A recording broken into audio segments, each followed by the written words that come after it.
Benedikt, þetta 15. viðtalið sem þú ferð í kvöld. Það ljúft að það sigurleikur að baki, eða ekki? Það örlítið skemmtilegra, kannski, ég hef ekki segið bara mikið skemmtilegra. 114, 101, leikur hérna þéttu varna. Segðu. Já, ég meina maður náttúrulega bara, maður náttúrulega ánægður að vinna og ánægður að fá mikilvæg stig, en ég ekkert ánægður með leikinn þannig.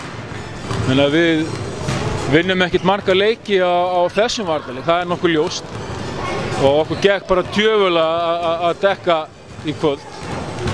Þannig að við getum ekki leyft okkur þetta.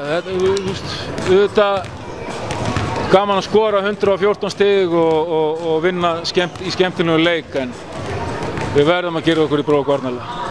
Nú það svolítið athyglisverðum stað í deildinni. Hver sigur geti verið að skjóta ykkur ansi langt upp og hvert tap geti orðið ansi dýrt. Já, við höfum verið í þessu eiginlega bara allt mótið, sko. Þegar eftir síðasta leik fyrir jól í Njarðvík, þá vorum við í 7. Daginn eftir vorum við komnir í 8.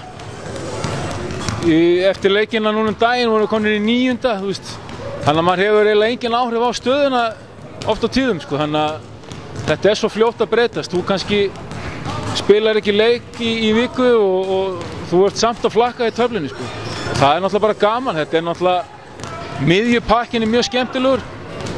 Topparáttan kannski ekki jöfn og spennandi, en miðjupakkin, það ætti eiginlega að fjalla mest hann.